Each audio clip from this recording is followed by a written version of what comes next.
Welcome to Real Talk for Coaches, the podcast where we explore the trends, techniques, and transformative power of coaching. I am your host, Dr. Dawn Reid, and joining me is my illustrious co-host, Coach Will.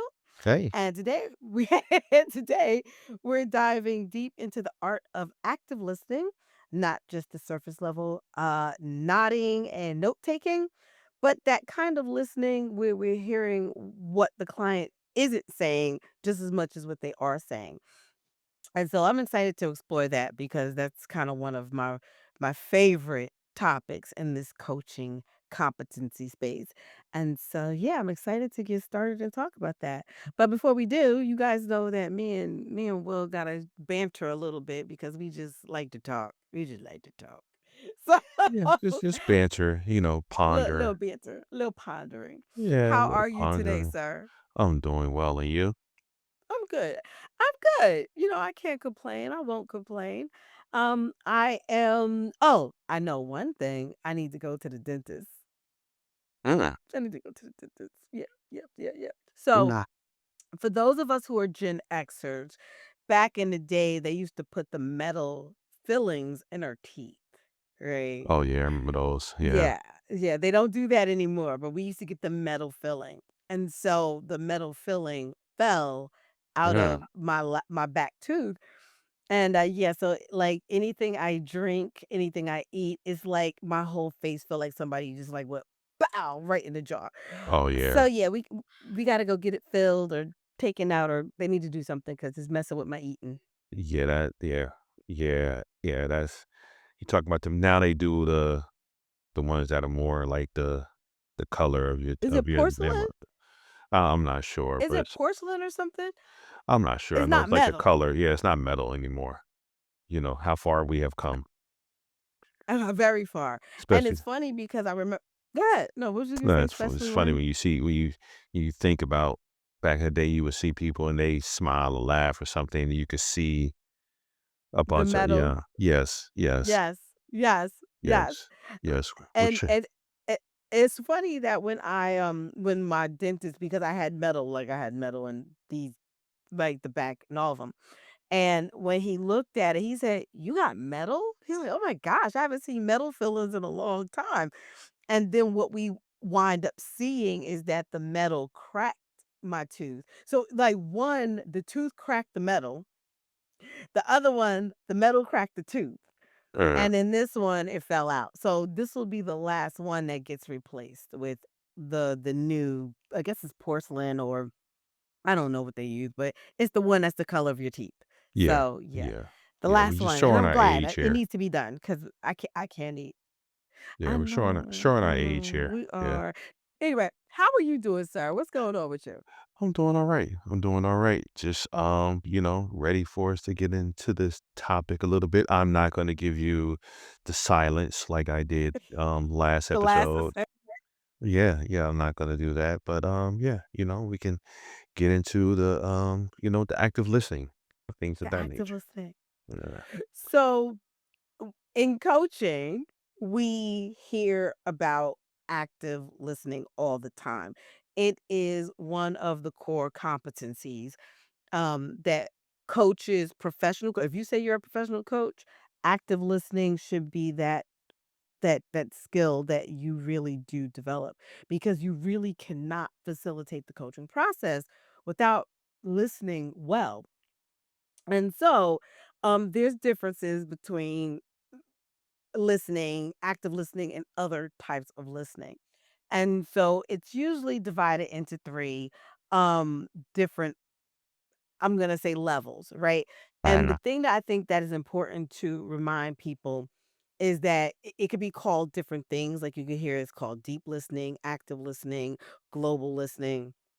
So that third level is called different things depending on who you talk to, but it's all really the same thing. So real right. quickly, first level is more about you, right? You're Mhm. thinking about what you want to ask as a coach. You're thinking about, are you doing it right?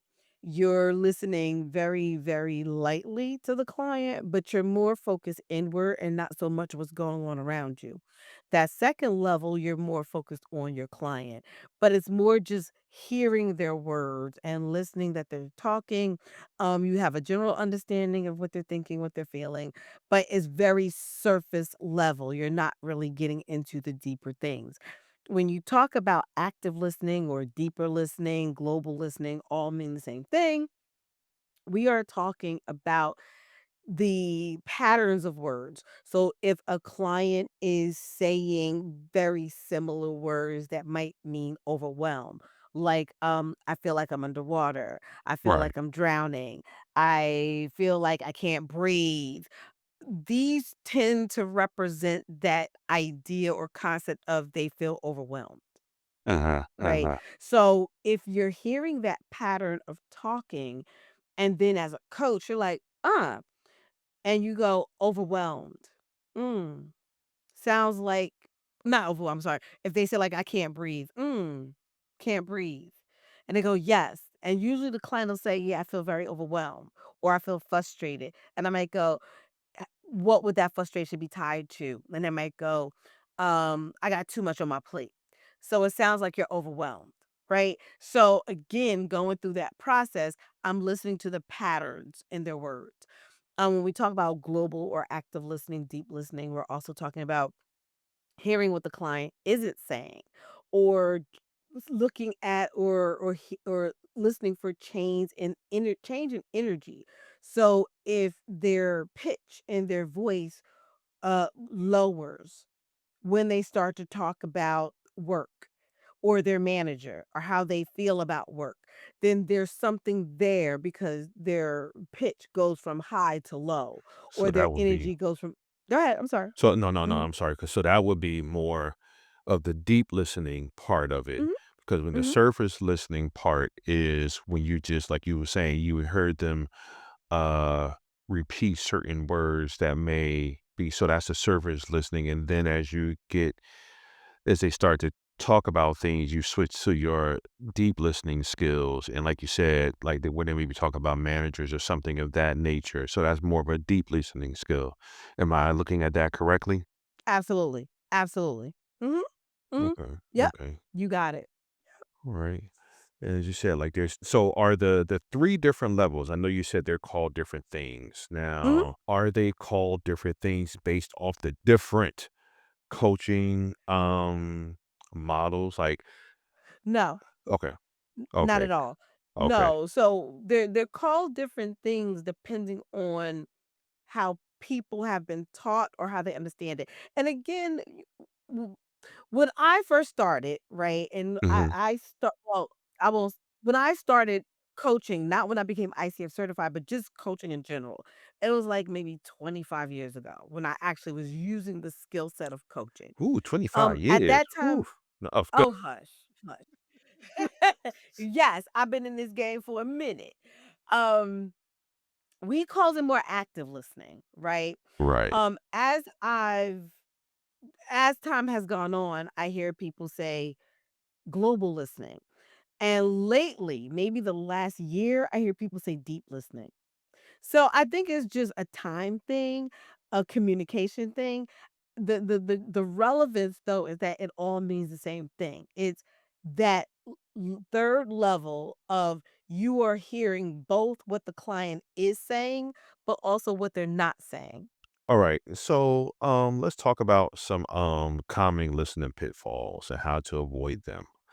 Like things like lack of confidence, multitasking, preparing responses and judgment. Like what are your thoughts on that? And how do you handle that? Or how do you teach people in ready coaching? How do you teach people to avoid that?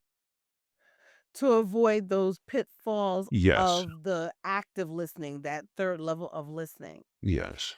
Well, there's a couple, right? So one, let's say the coach is over talking. So first of all, You should be talking 40% or less. That's been the guiding Oh, thumb, the no. guiding rule, right? So if you're talking more than the client, if you're interjecting too much, what I teach my students is one, a physical stopper. So I am a talker by nature. So if Right. anybody know about the disc assessments, the disc styles, I'm an I, so I'm Mhm. always talking. So you'll notice that a lot of times I'll do stuff like this, like cover my mouth. For those who can see the video, I'm covering my mouth. I'll put my finger over my lips. That is my physical indicator to not talk. So sometimes people need that physical indicator. So I'll do a little small cover my mouth thing to remind me. Another thing I remind people is there's an acronym. I got an acronym for everything. But this is not my acronym. I got it from someone else. It's called WAIT, WAIT. Why am I talking? So it's a reminder for Mm. yourself that you should not be talking. Like, and if you're talking, there should be a legitimate reason why you have something to say because we are supposed to be holding space for the client to speak. Other things with active listening is get out your head. Like, and I teach my students and my coaching residents. Um, the art of silence, which we talked about in the last segment, that let silence be your friend. Because if you're silent, you're listening. And the goal is not to be in your head. And that's where a lot of coaches, especially new coaches, kind of trip themselves up, is that they're so busy thinking about, oh, what am I going to say? That's level one. Instead, let that go. Just get curious about what the client is saying and ask meaningful questions about what you heard and look for certain things. And that's another thing I do. And I'm kind of, so many of them, listen for certain things. So if you hear the same word over and over, that means that word has some type of value or importance to the client. Get curious about, okay, so what makes them keep using that word? What does that word mean to them? That becomes a coaching question. But anyway, so that's just a couple of things. Yes, I like that weight. Mm-hmm. I like that weight. I'm Mm. I'm gonna use that at work when I'm just gonna change the I to a Y. Um, but I do like that. I Oh, do like wait, why are we wait, I'm curious. Why are you talking? That's that's but yeah. Okay, I'm done with you. Why are you talking? Yes, Okay, got it. yes. Yes, that's gonna be my little I'm just gonna be laughing to myself in the office. Nobody's gonna know what it's about, but Little inside jokey joke. it's gonna be a little inside joke. But, yeah, no, I do like the weight. That is and it's That's little cool, like you right? said, it's little quirks to not necessarily quirks, but little things you do to, make yourself aware of, Mhm. things that you put into practice. Um, Exactly. now, judgment when it comes to, um in coaching. Like, that's one of the pitfalls, like judgment, because I think it could be a type of thing where when you hear something, you it's easy to judge something based on you be like, wait a minute, I don't believe you did that, or I don't believe you thought that, or how did you think that was going to work? But that is one of the things that it it should be a judgment free zone, correct? Of course. So non-verbal listening. That's one of the things that's Mhm. very important as a coach. Reading the energy shifts, emotional and things of that nature is which actually I think you touched on that. I'm not sure if you touched on that earlier in this episode or last Mhm. episode where if people start talking about the same words over and over Mhm. again. And you can say, okay, that sounds like this, that sounds like that. Detecting the patterns and themes and narratives, which you touched on that earlier as well. Um, can we break down the mind model a little bit more for coaches? I know the M, as you said before, stands for mindfully Mindfully observe. The I stands for investigate, inquire. The N stands for notice changes, the moment, and the D. determines the what. So can you The go into that decisions, a right, little bit determine the more? what. Yes. Sure. And so when we take the mind model for active listening, right? Now we're turning the model on the coach. This is what you as a coach can do for yourself as you're processing the coaching facilitating the coaching process. So for example, being mindful about what the client is saying, right? Being mindful of changes in attitude, changes in behavior, changes in facial features, um, being mindful of what the client wants and how they are showing up in conjunction of what they want to accomplish, right? The I is investigate. Investigate what you're observing, investigate it, and you investigate it in partnership with the client. So in other words, that investigation piece as the coach, you should be curious. So if you notice and here's something that I see a lot, right? Where the client will laugh. It's like a laugh, a nervous laugh, or it's like you say, so, how have things been since the A last nervous session? laugh. Oh my right? And so you get that laugh and you're like, and so investigate. So Yeah. one, mindful that okay, they just laughed, but nothing was really funny. So let's investigate that and go, hey, I noticed you Right. laughed. What tell me what the laugh mean? Right. And then notice what they say. That's the Mhm. end. How are they expressing, defining, explaining why they laughed or what made them laugh? And then decide, is this part of the coaching process? And if you're not sure, asking the client, hey, is this something that you want to explore in conjunction with the agenda that you want to achieve? Right?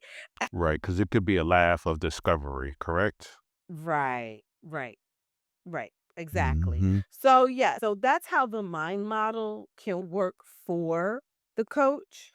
And we can integrate it as part of active listening. I guess that brings us to our next topic. Listening to break through, transforming observations into insights. So when you're listening to a particular client, um, do you have a tendency to point out, like, if they make a breakthrough, Mhm. do you point that out to them, or do you use certain techniques to let them recognize, like, "Ah, did you see what you did there? Did you see what came up there?" Like, Mhm. what is or do you use a combination of both? Combination of both. A lot depends on the client, what the breakthrough was, or how they're showing up when the breakthrough happens, right? So so for Uh-huh. example, I'm trying to think of a recent one I had this week.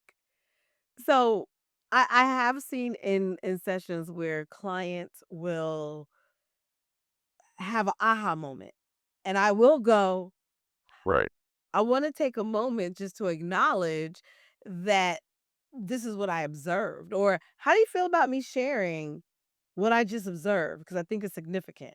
And then I share Mhm. with them, this is a aha moment. It sounds like awareness came up, or it sounds like you're seeing where you're accountable, or whatever the case may be, right? Um, but Right. typically, yeah, it's just calling it out. Just call it out. Observe. This is what I saw. Hmm. Mhm. Have you ever had it to where, they may not recognize it until you I'm sure they may not recognize it Absolutely. until you point it out? Absolutely. Okay. Absolutely. Because there are situations where I'll have a client go, wow, I didn't even see that. I didn't even make that connection. Right.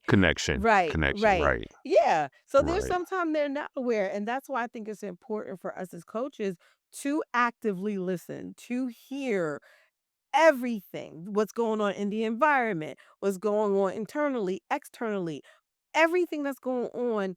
And I teach this also.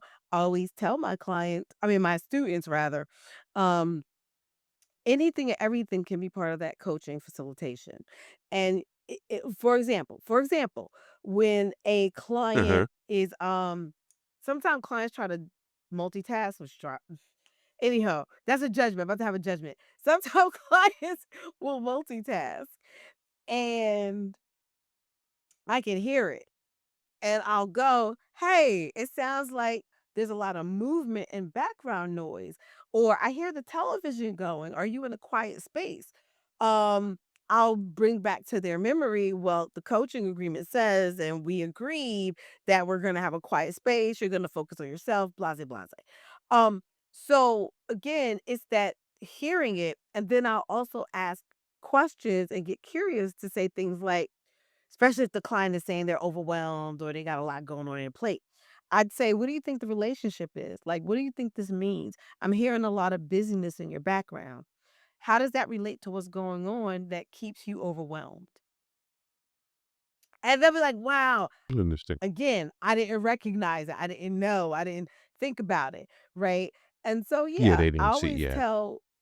Exactly. So I always tell my coaching students or my coaching residents that everything can be used. Everything that you hear can be used as part of facilitating the coaching process.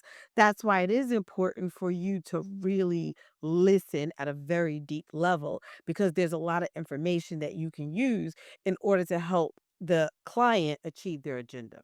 Okay. So hopefully that answers the question and that kind of gives us that sense of the importance of active listening, how it's showing up using the mind model and helping coaches really be present and understand the importance of that global, deeper listening because there's so much that can be said during that time and so much that can be learned, more importantly, during that time to help our clients optimize their full potential. So, as always, folks, it is amazing to be able to share our thoughts and information with you and just our take on some of the competencies and how they show up.